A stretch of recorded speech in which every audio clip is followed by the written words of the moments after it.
Apa alasannya Allah dan Rasul merahasiakan malam Lailatul Qadar itu? Tidak disebutkan, malam Lailatul Qadar itu malam kesekian. Jawabannya cuma satu. Agar Ramadan imanan wa ihtisaban ghufira lahu ma taqaddama min dhanbihi wa ma ta'akhkhara qala aidan man qama Ramadan imanan wa ihtisaban ghufira lahu ma taqaddama min dhanbihi wa ma ta'akhkhara. Hadirin dan hadirat jamaah salat Isya Tarawih dan Witir rahimakumullah. Alhamdulillah kami malam ini saya Zulkarnain bersama rombongan tim safari dari Pondok Pesantren Al-Ummah Al-Islam Nyambai.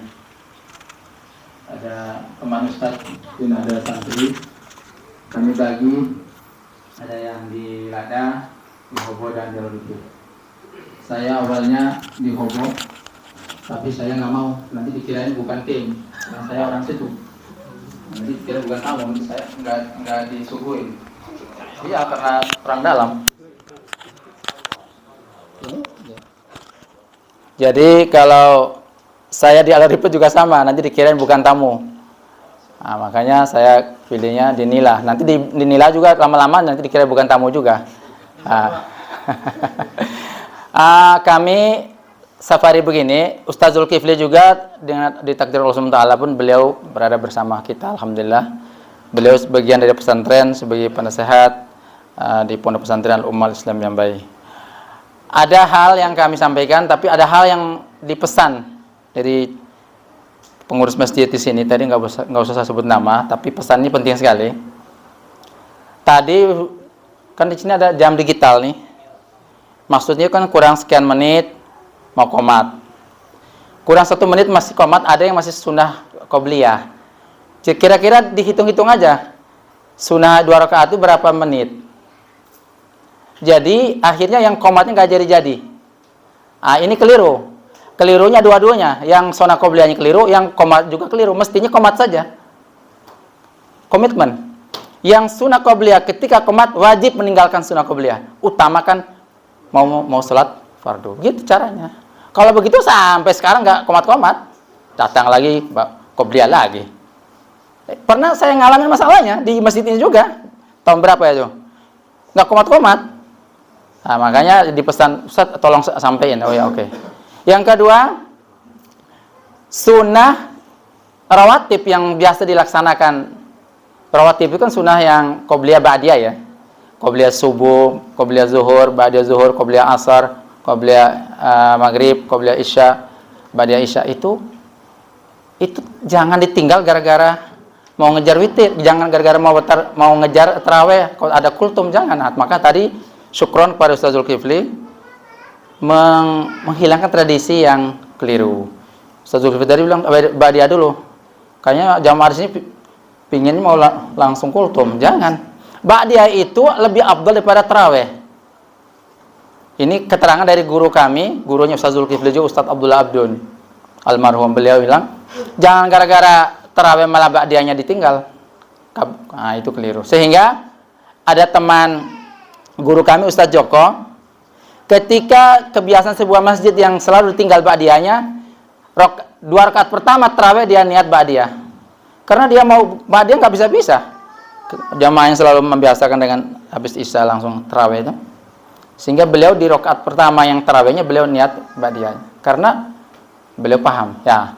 Sekira selanjutnya mengenai yang kami malam ini yang kita bahas tidak terlalu lama karena pesan dari jamaah juga. Ustadz, cuma 2 yang saya beri. Kalau nggak kultum, kulsum. Kultum kuliah 7 menit. Kulsum kuliah 10 menit. Kalau lebih, nanti jamaah begas. Oke, siap. Saya pilih yang tengah-tengah aja. Kulsum kuliah 10 menit. Ya, jadi tengah-tengah. Saya senang sekali dengan jamaah yang di mana-mana. Ramai di malam pertama sampai ke-5. Tapi saya lebih senang kalau seandainya ramai terus sampai akhir Ramadan. Dan ini yang bukan saya yang senang. Itu Allah yang senang, Rasulullah yang senang. Jadi begini hak jamaah. Ramadan Rasulullah bagi menjadi 3. Yaitu awwaluhu rahmah. Wa awsatuhu maghfirah. Wa akhiruhu itqun minan nar. Sepertiga pertama Ramadan 1 sampai 10 itu adalah rahmat, kasih sayang Allah. Kalau kasih sayang semua dapat. Tapi yang sepertiga kedua, 11 sampai 20 Ramadan itu adalah maghfirah, pengampunan. Pengampunan ini berarti bagi yang ingin diampun. Terakhir, Ramadan terakhir itu sepertiga terakhir 21 sampai 30 atau 29, itqun minan nar, pembebasan dari api neraka. Sangat lucu bin ajaib, ketika pembebasan dari api neraka malah itu wajar bebas dari masjid. Pembebasan dari api neraka malah bebas dari masjid. Mestinya jangan bebas dari masjid. Ini keliru, malah nggak jadi bebas. Ini saya ingatkan. Tapi itulah nyatanya hidup. Mengenai dunia akhirat maupun dunia agama maupun dunia biasa pun saya sudah tahu. Kalau saya kan di dunia atlet, saya pernah ngalamin di olahraga lomba lari biasanya banyak pesertanya 10 kilo itu. Jakarta Open, Surabaya Open, Malang Open. Peserta 50.000 orang. Kilometer pertama itu semua bisa start. Start nih 50.000 orang nih semua bisa start nih. Saya pernah berlomba lari bersama atlet waktu saya juga pernah jadi atlet. Tapi kalau sudah masuk kilometer kelima, itu paling yang benar-benar atlet itu. Atlet ada 34 orang sudah baris, yang lain sudah jalan-jalan. Kilometer ke-9 sama atlet pun bersaing, paling cuma 2 atlet. 2-3 atlet ini menjelang 100 meter menjelang finish. Mencapai finish, 2 atlet bersaing, maka ada namanya speed. Latihan speed itu kecepatan. Paling yang 2 atlet ini bersaing selisihnya 2 atau 3 detik. Maka begitu pula di ibadah kita ternyata begitu juga.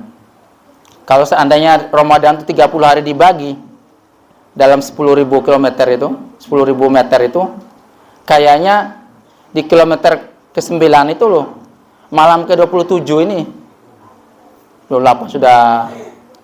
Makanya saya berharap, apalagi malam Lailatul Qadar itu katanya,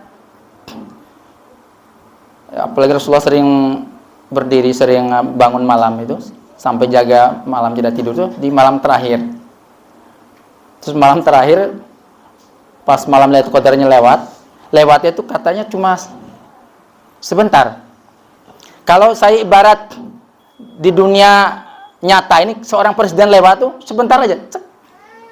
Bagaimana bisa melihat wajah presiden itu sudah senang. Bagaimana Lailatul Qadar lewat itu, Anda beribadah yang Lailatul Qadri khairum min alfi syahr. Malam Lailatul Qadar lebih baik daripada 1000 bulan. Lebih baik. Al-Qur'annya bukan ka alfi syahr. Jadi sebagian itu mengartikannya membandingkan 80 tahun. Padahal itu kan khairun. Namanya khair itu lebih baik itu kita nggak tahu. Bisa lebih baik daripada 1000 bulan, lebih baik daripada 10.000 bulan, lebih baik daripada 100.000 bulan, ya kan? Kita nggak tahu. Kalau berat badan si A lebih berat daripada si B, kan nggak harus berat badannya si B 50, berat badan si A 51, bukan.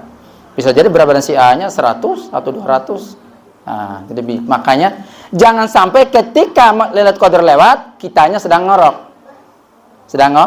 Itu yang rugi, hadirin, hadirat. Makanya jadi sekarang kalau bisa, kalau seandainya Lailatul Qadar itu ibadah Ramadan itu seperti bansos, kayaknya kita nggak mau meninggalin.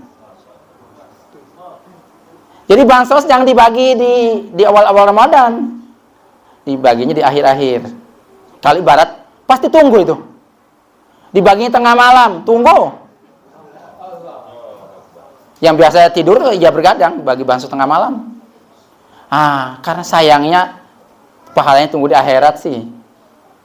Di dunia nggak ditampakkan, makanya kita anggap remeh. Makanya tolong, karena lewatnya cuma sebentar, Lailatul Qadar cuma sebentar sedikit.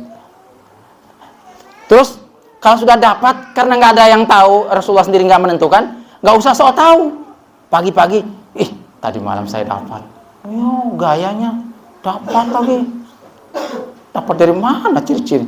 Ya katanya kalau malam Lailatul Qadar itu paginya nggak hujan, nggak panas. Oh iya ya.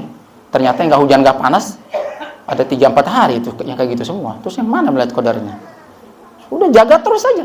Apa sih terakhir? Apa sih rahasianya? Rahasianya Allah dan Rasulnya merahasiakan. Apa alasannya Allah dan Rasul merahasiakan malam Lailatul Qadar itu? Tidak disebutkan, malam Lailatul Qadar itu malam kesekian. Jawaban cuma satu. Agar kita tidak memilih-milih malam Ramadan itu. Kita menjaga Ramadan sampai selesai. Kalau seandainya diberitahu tadi, katanya kamu, kalau kata Rasul, malam ke-27, malam ke-7-nya doang yang dibangun. Kayak tadi bansos, malam ke-27 dibagi bansos, malam 7-nya doang nunggu bansos. Nah, akhirnya nggak ada bansos, nggak ada yang nunggu. Nah, mudah-mudahan hadirin, saya takut lebih dari kulsum ya, nanti ada yang tegur, yang badan gemuk itu, yang di belakang, kayaknya badan gemuknya banyak sih. Nah, nanti nggak ada yang tersinggung karena gemuknya banyak. Jadi mudah-mudahan apa yang kami sampaikan sekedar kulsum 10 menit, bermanfaat untuk kita semua dan untuk kami sendiri. Dan kami beritahu juga bahwa kami agar ada yang ingin memasukkan anak ke pesantren Al-Ummah Islam yang baik, di sana dibuka setelah tamat SD atau MI, dan silakan masuk di sana. Kalau mau sekolah di MTS yang umumnya sudah ada di sana. Artinya MTS yang umumnya sudah ada, tahun ini sudah ada kelas 3-nya, nama MTS Al-Ittisam Baik. Jadi nggak usah bingung kalau anak saya di pesantren kan nggak punya ijazah formil, tenang saja. Nah, pasti dapat semua. Mudah-mudahan apa yang kami sampaikan kepada kita semua dari kami itu saja. Assalamualaikum warahmatullahi wabarakatuh.